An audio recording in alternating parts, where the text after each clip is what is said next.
It's a Fenway rundown with some international flair on this Tuesday, September 24th. I'm Chris Cotillo in Boston.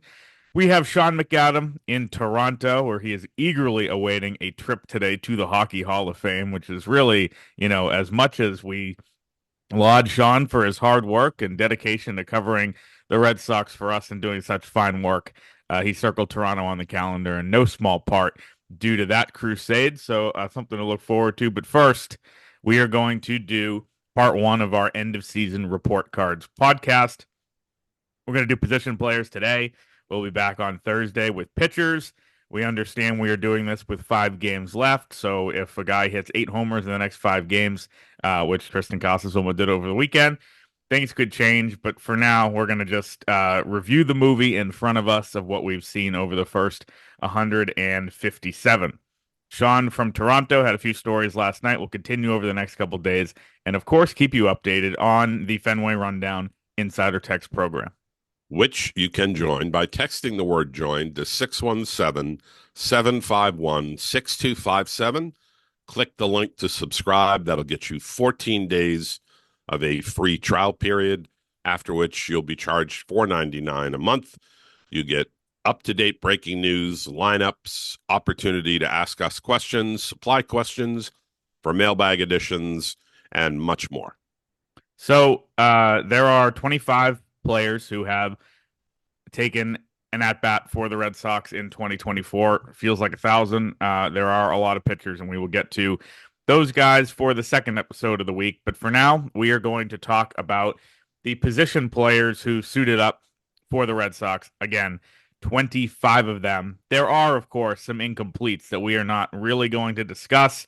You have Tyler Heineman and his 3 plate appearances, Zach Short, Jamie Westbrook, Pablo Reyes, Mickey Gasper, Garrett Cooper, Bobby Dahlbeck, Reese McGuire, and Dom Smith, who are no longer obviously on the major league roster. So those guys we're not going to get into in a detailed fashion, other to say, Bobby Dahlbeck, your time in a Red Sox uniform and organization is almost up. Congratulations to you on that. We will start. Yes, we will start with one of the 19, 30-year-old rookies they have on the team this year. I say that somewhat kiddingly. It's really a 27-year-old rookie as of this month. Happy birthday to Nick Sogard.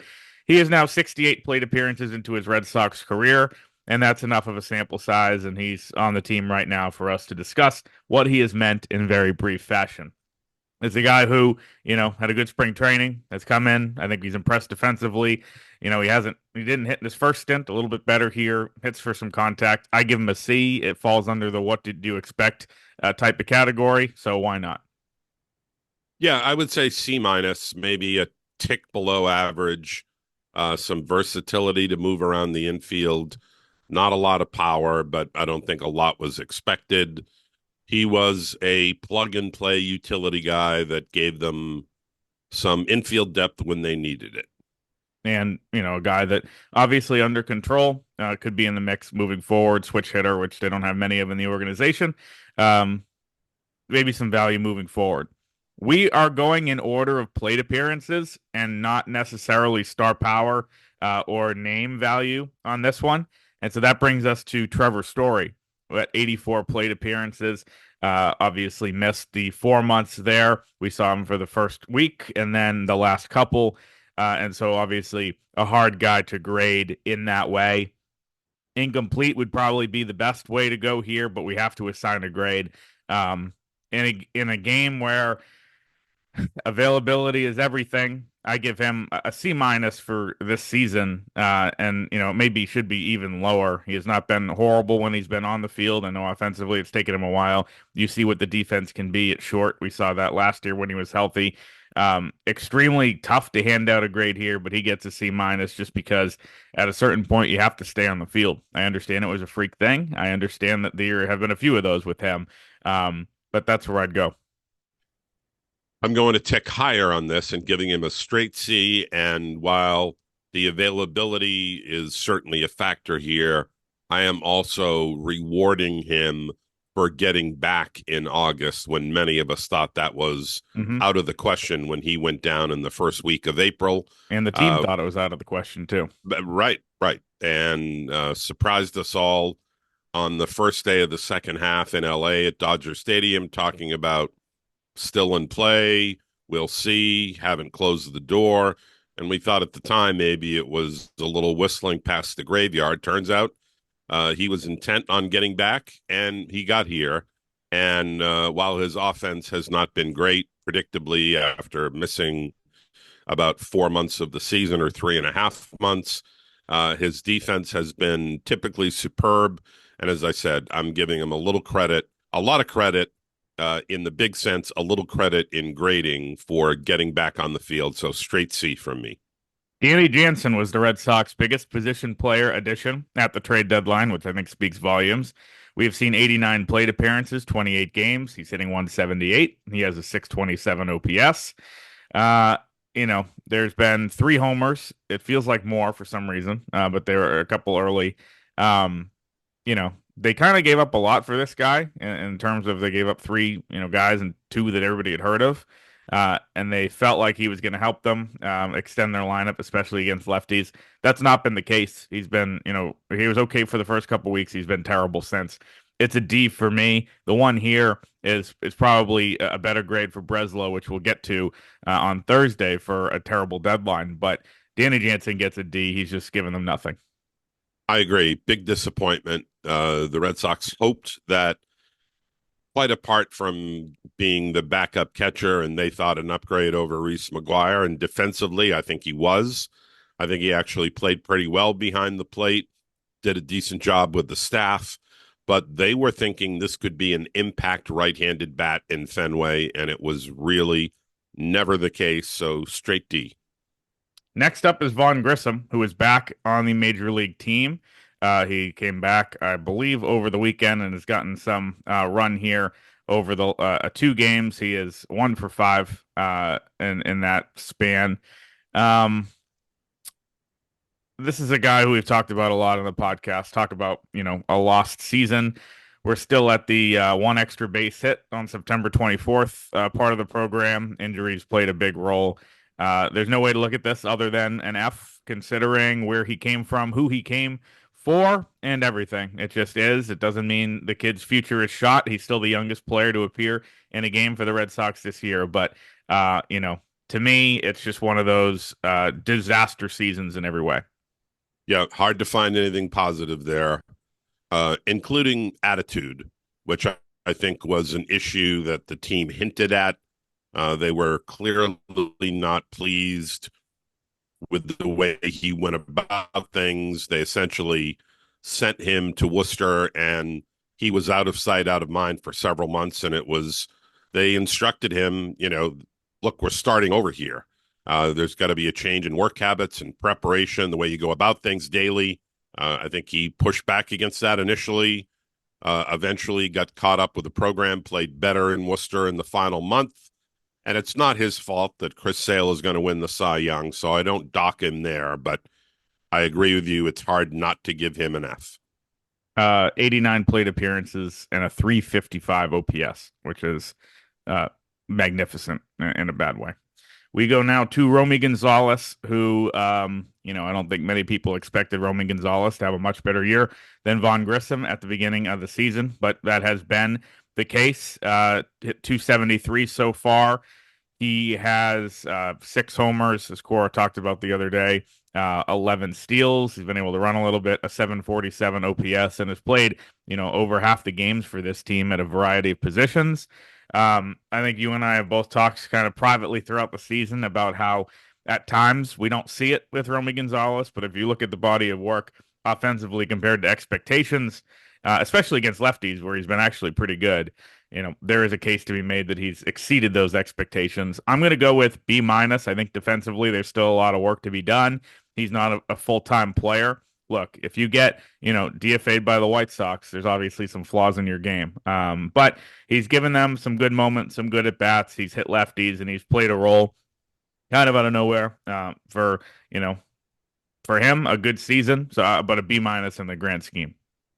I agree. B minus sounds right. as a guy that was better than I think a lot of us expected, had some impact, played quite a bit, moved around the infield, proved himself versatile, a good base runner, and a number of pretty big hits, including that 3-run homer Sunday night to erase a 2-0 deficit. Seemed like he came up big a few times, and if nothing else, has established himself as a guy who's probably going to be on the roster next year as the primary utility infielder. And those guys are valuable on good teams. B minus. Yeah, better than Pablo Reyes, better than a couple of the guys that we've seen the last couple of years. And look, they need guys who can hit lefties no matter who they are, where they come from. And his numbers against lefties have been good all season. I realize now that for the first five, I've given my grade before you. The goal is to flip it around so we're not just an echo chamber. Tristan Casas, Sean, how do you grade him? 58 games, 193 at bats, and an OPS right around 800. Yeah, this is tough, obviously, because he played for about a month, missed more than 3 months, came back, and went through a stretch where he really didn't do much. Had the big day the other day of 3 homers.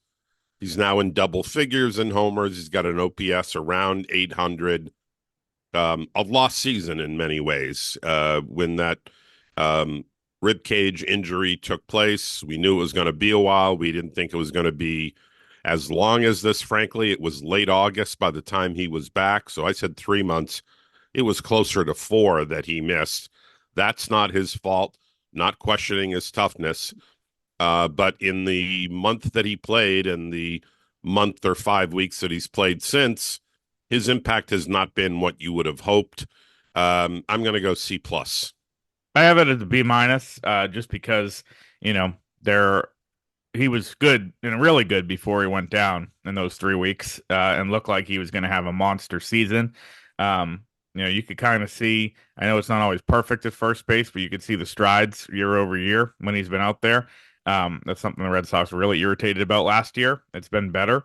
For him to come back, you gave story points for coming back. This was also a really tough injury and one that, a little bit more strange, but super, super painful. And I'm sure he's not 100%. Super painful, but not the injury, not a separated shoulder requiring surgery. And I'm not minimizing what Casas went through.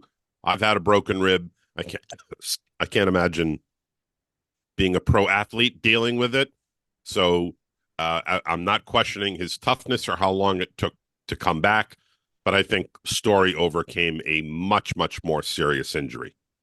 Well, I give him the credit for coming back, and I give him I do too. I just don't. B-. I think it's kind of an apples and oranges on the injury front.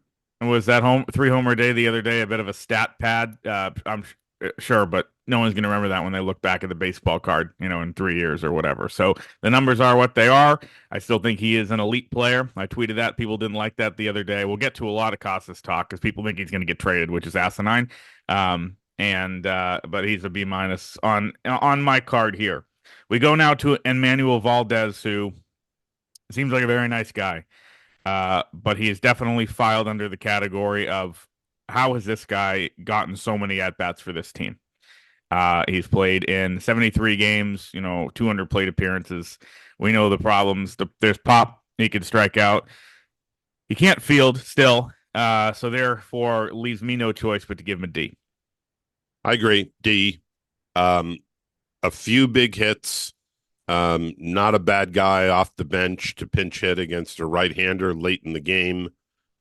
Can drive the ball, has pop, as you mentioned, but a way below average defender at second and a limited player overall. I'm not sure that there's much of a fit. We know they were willing to move him to Toronto at the deadline for a reliever. That fell through. I think that spoke volumes about how they see him. He could either go in a deal or not be here by the time spring training comes back. D. And Nate Pearson, that reliever, who they had a deal almost lined up for, 23 innings with the Cubs, a 3.13 ERA. Not perfect, but I think they'd take that over what they got from either Sims or Garcia, as we'll get to tomorrow. Valdez can be a almost poster child for this, but the same issue we've been talking about for literally probably 8 years now.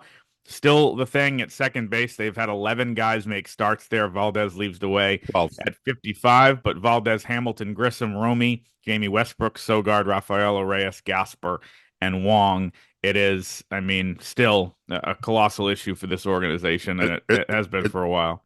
it's been a black hole since Dustin Pedroia retired, or Dustin Pedroia was healthy, Hmm. which predates his retirement. Uh, you know, they still hope that Vaughn Grissom is the answer long term. If he's not, it's possible Christian Campbell will get a look there in 2025. So they have some options, but this was a lost year at that position. Or figure out, Meyer and Story there too. Obviously, is gonna be a question moving forward. I think we were in the press box talking about this, and Alex Spear looked it up and had us guess how many people have played second base for them since 2018. It's like north of 40, with Christian Arroyo, being the guy who's had the most games there. And, he was here for a little bit, but it's not like he was, a world beater there, which, again, that's an issue moving forward. But Valdez leading the team in starts there by a lot kind of speaks volumes. We go now to the outfield, and a guy whose season is over. Rob Refsnyder, he is on the injured list to finish the season. He's had, two or three different bouts with minor injuries, but still got into 93 games for these Red Sox. Hit the hell out of lefties again. The numbers were absolutely ridiculous against lefties. That is what he's been, known for, obviously throughout his career. I don't want to make him up, so I'm going to read him to you now. 302 with a 941 OPS, 8 homers in 76 games, 145 plate appearances against lefties. But he was good against righties too this year.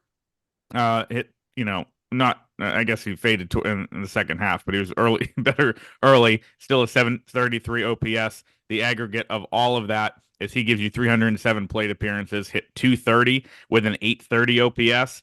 He had 10 more homers than he did last year. His OPS is up about 150 points, average about 40. It was a really good year for him. I think across the board, they needed him to play a lot. And so for me, I give him a B plus. I know it's not perfect in the outfield all the time, but he's a guy that had a bad 2023, which people didn't really talk about that much, and a really good 2024. He did, although he had a brutal month of August where he did almost nothing and killed them at times when he had to play and played more. You're right. He is something of a, a minus as a defensive player. On his best day, he's an league average defender. He crushes lefties, as the numbers point out. He did that again. I thought about an A minus when you see how dominant he was against lefties, but given that there was a long stretch there in the second half where he was batting about 200 for several weeks, and that cost them, I move him down and agree a B plus. Another guy who's out for the year due to a late season injury is David Hamilton. He's a guy that we were very low on early in the season. Hand up on that. We both said that we didn't think he was a major leaguer, and he proved that he does have a role on a major league roster. I think he got a little bit overrated there in May and June when he was really putting it together. You saw him fade down the stretch pretty significantly, but this is a guy who ends up giving the Red Sox 317 plate appearances. I would have taken the under on that heading into the year. And the stats offensively end kind of, where you thought they would. 248, a 698 OPS, and a 303 on base percentage. But of course, the value on the base is 33 for 37 in steals. I still think it's a little bit strange to watch him play defense. I think you're higher on his defense than I am.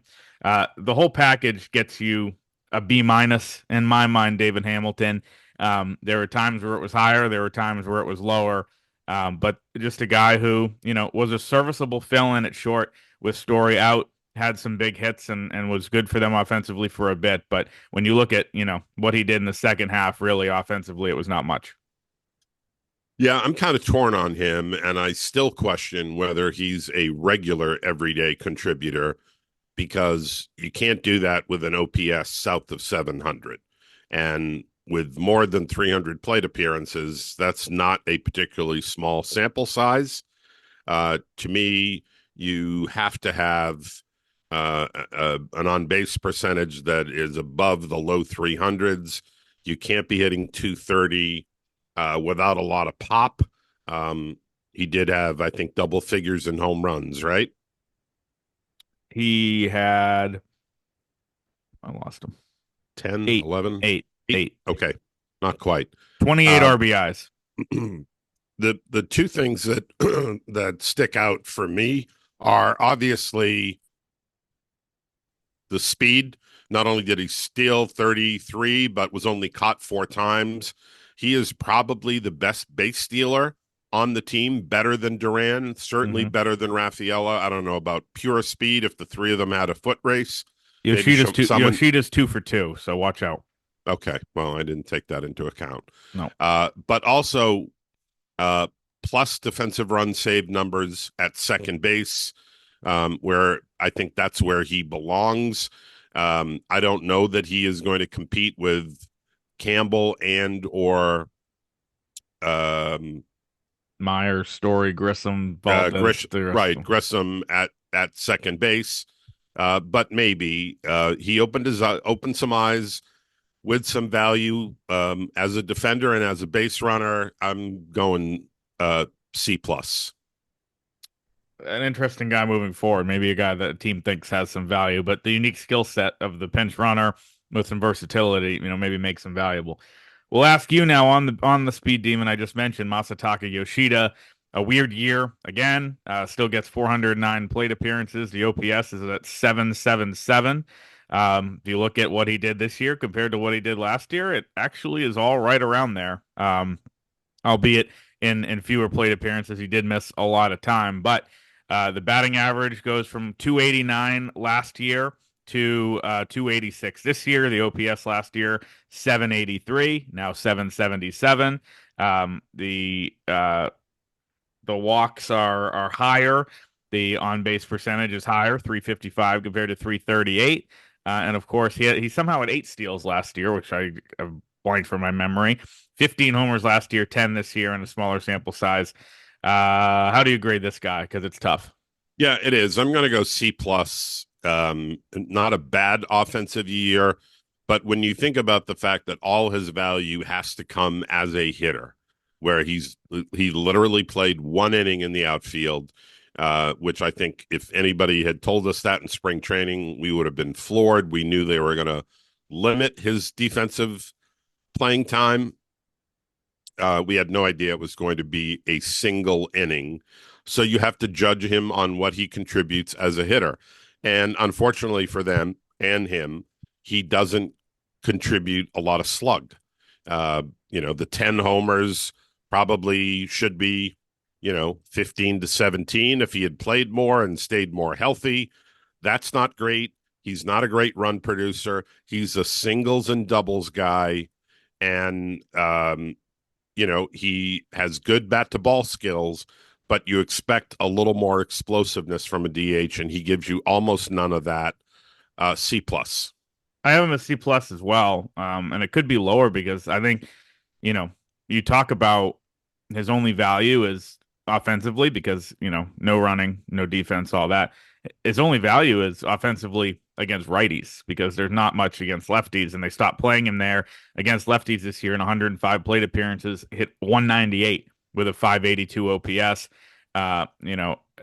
To me, that's kind of another kind of black hole in the game where you just have a platoon DH like we've talked about. And so while the numbers are not horrible, he got really hot for a big part of the season.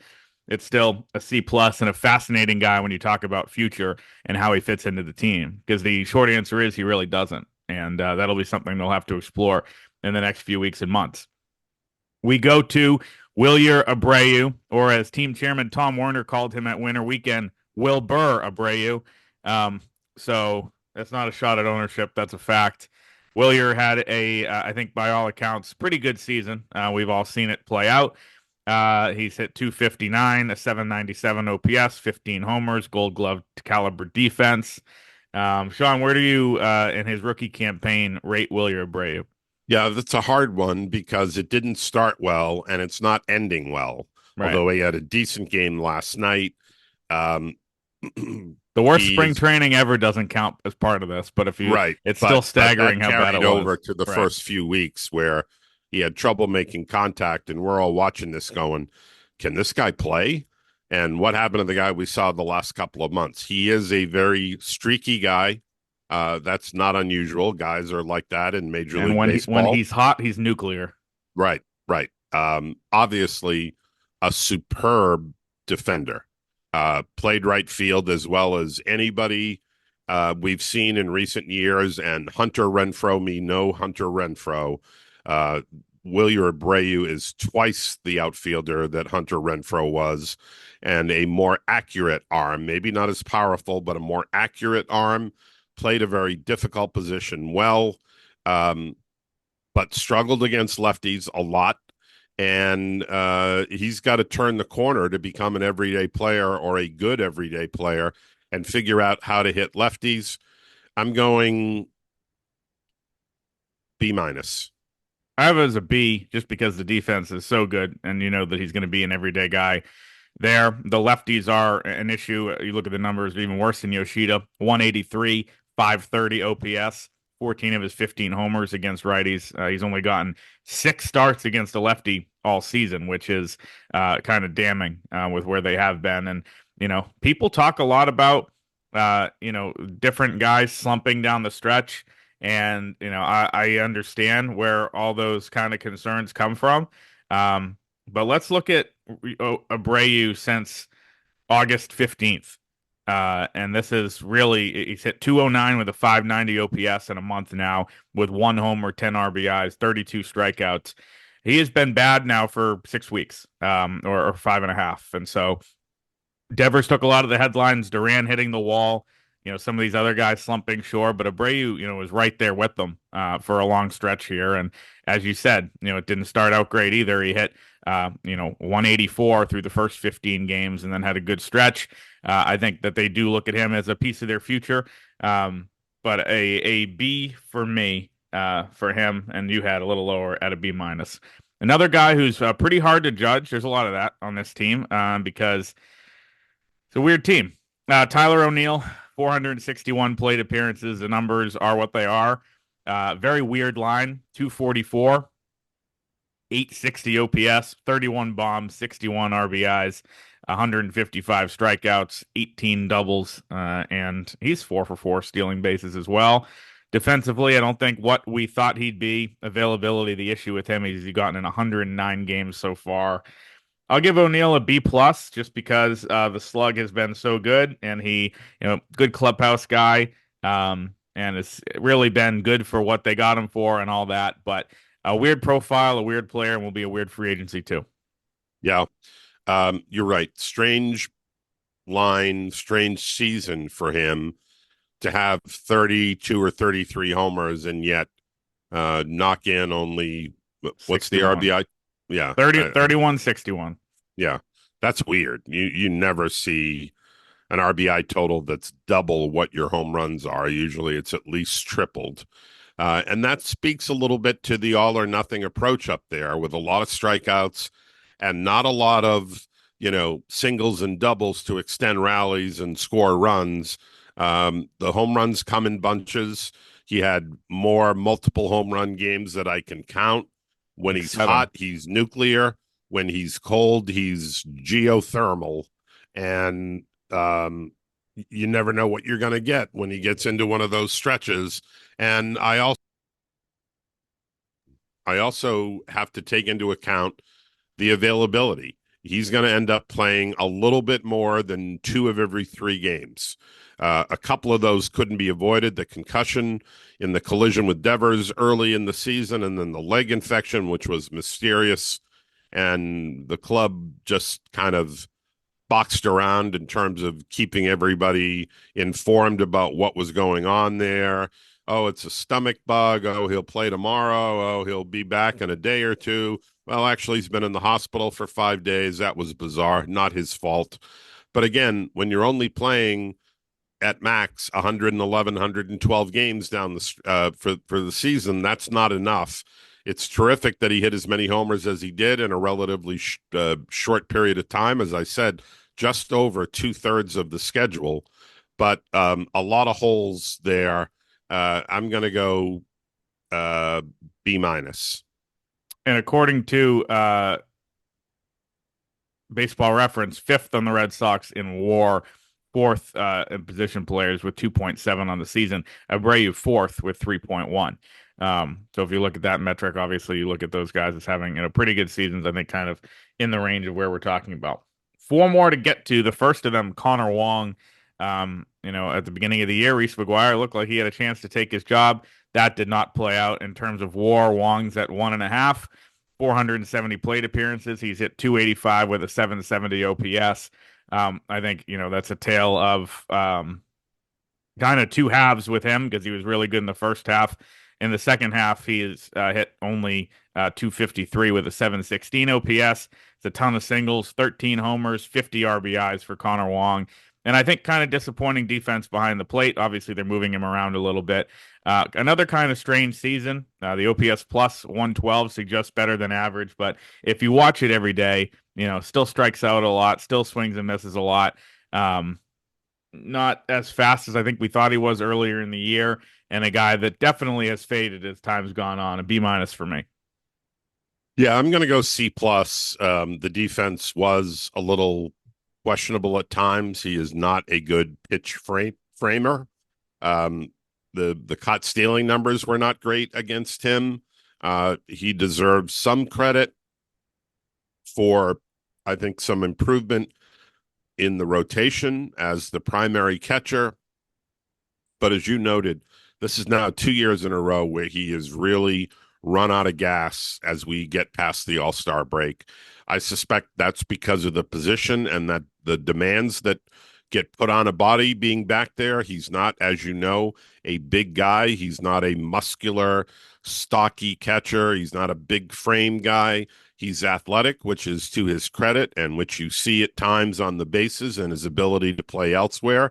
But as a catcher, I would rate him now, whereas a couple of years ago, the defensive metrics were in his favor. They are no longer. And the offense has not taken off as everyone had hoped. I think early in the year, it seemed like he had those 10 homers by June and has hit very few in the last few months.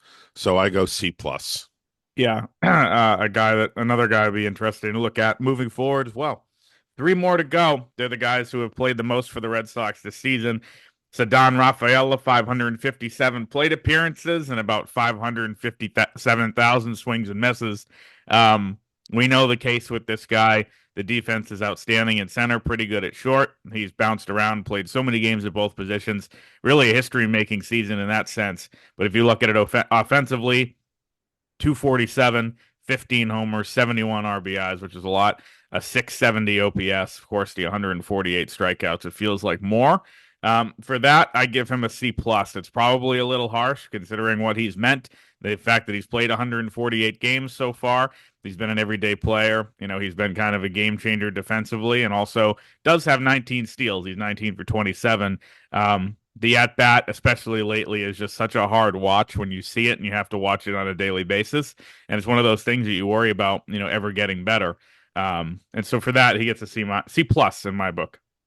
Yep. You and I argue about this a lot in debate. I'm higher on him than you are. I think the defense is fabulous in center field. To me, he is clearly their best outfield defender, at least in the middle of the outfield, and should be the center fielder going forward. I give him credit for being able to handle two very demanding middle of the field positions and do them well. We think about some erratic play at short, and some of it was there. Last I checked, I think he had 9 errors at short. That is not bad at all. It's not unusual for guys to struggle and have more than 20. Obviously, he didn't play a full season there, but even 9 in the time he did play, coupled with the demands of moving back and forth to another tough position in center, good base stealer. The 71 RBI at the bottom of the order speaks to some ability to hit with runners in scoring position. A handful of big home runs that I can think of that were late in games that either tied or won them. Yes, the swing and miss is a concern. It's got to get better, but I'm going a little higher. I'm going B minus. I just think a lot of, The home runs and the RBIs came, in bunches, and then it would just shut off for like a month at a time. But you know, defense, base running, all that, inarguable. We go now to the best player on the team and the highest paid, who is done for the year. Rafael Devers gave the Red Sox 601 plate appearances. He said he never felt like himself throughout the year. Despite that, 272, 28 homers, 83 RBIs, and 871 OPS. He was okay at third base. He faded down the stretch significantly. He was was putting together an extremely good season before kind of these struggles started. As of, let's see, the OPS was around 1,000 at one point. Yeah. As of August 5th, he was hitting 304 with a 981 OPS. And everybody knows what happened over the last 2 months with the shoulders. Over the course of his last 38 games, he hit 189 with only 3 home runs, a lot of strikeouts, a 576 OPS. It's clear health got in the way there. But we said this last year, so we'll say it again. If Rafael Devers is not 100% and could still give you a season where, he's second on the team in WAR, he's still going to give you, last year he hit 33 homers, 100 RBI. This year an All-Star, 28 and 83. The average about the same. The OPS a tick up. We're looking at now a 4-year stretch since the pandemic where Devers has hit 279, 873 OPS, 126 homers, 147 doubles. He's still an elite hitter, and it still feels like there's room for him to get even better because, he was banged up this year. He never felt in sync last year, and he's still giving you everything he does. For that, he gets a B+. It would have been an absolute A if not for the last 6 weeks or so. And for that, I don't know how much I fault him. This has been an injury he's been dealing with all year, and he played through. Yeah, he definitely gets some points for playing through, not complaining, posting every day, which is important. I thought Trevor's story was interesting, talking about Devers and saying that he was proud to be his teammate for a guy that played hurt for much of the year, didn't complain, went out and played through a lot of discomfort, overcame some things.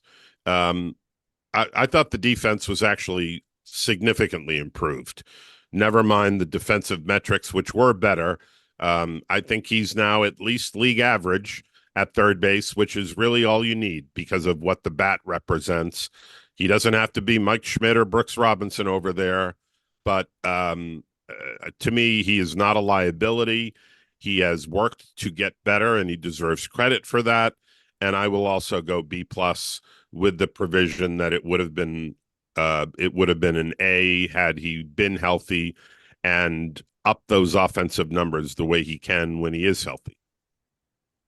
And a guy that, obviously is going to have a role in this team for a while, and a guy that's, showing no signs of slowing down. Again, I'll repeat this. I think there's even more of a ceiling for him to tap into. And if he stays healthy, that's in play. Last but not least is Jarren Duran. I don't know how many people realize this. Jarren Duran leads the major leagues in plate appearances at 714. Let's talk about the other. Let's talk about the other guys who are at the top. The guys with 670 plate appearances or more: Schwarber, Lindor, Alonso, Altuve, Vlad Guerrero, Ellie De La Cruz, Judge, Bobby Witt, Semien, and the top 4: Juan Soto, Gunnar Henderson, Shohei Ohtani, and Jarren Duran leads the pack there. I think that speaks to a lot of what he's been able to give them all season. He too has slowed down here in the last month, but you look at it, 286, 842 OPS. He's 34 for 41 with steals, 47 doubles, 14 triples, 21 homers. The last month has been what it is. There's a nasty incident in the middle there. The whole thing results to me in an A still. If you had told anybody that Jarren Duran would do this and be the All-Star MVP, that was probably not on the bingo card. The defense has been good. He's going to be tough on himself and look at September and look at it and say, I should have been better there. But this guy has come so far, and he deserves an A. I think there's no question about that. Yeah, I think that's inarguable too. I also have a straight A. Their best player, really, from start to finish. I think that's measured in the WAR numbers that you cited and the company that he keeps. He has still a chance to hit 50 doubles He still has a chance. His triple last night was his first since August 2nd. Triples can be freaky things. A lot of it depends on the ballpark. It would be fun to see him match Jim Rice's 15, which would be the most for a Red Sox player since 77 and 78. He's now one away with 5 to play, so who knows about that. But power, speed, defense, leadoff, playing hurt, I believe, the only 2 games he's missed were the suspensions, right? Mm-hmm. He has posted every other game, and has a chance to play 160 games, which is remarkable. We know the reason for the 2 that he didn't play. That's on him too, but an otherwise outstanding season and an A. That does it for the position players today. Report card season continues on Thursday as we get into the pitchers, and there are a lot of them, and a lot of guys who maybe first half A's turn into second half F's. It would be funny to look at our first half grades for some of them, especially on the pitching side, and see what happened. Red Sox continue their series in Toronto tonight. Sean will have you covered on the site, and where else? Well, that would be on the Insider Text program, Christopher, which one can join by texting the word join to 617-751-6257. Click the link to subscribe. That will get you breaking news, lineups when they become available, all those developments, the ability to ask us questions, supply questions for future podcasts, mailbag episodes, and much, much more. After that, there is a $4.99 monthly charge.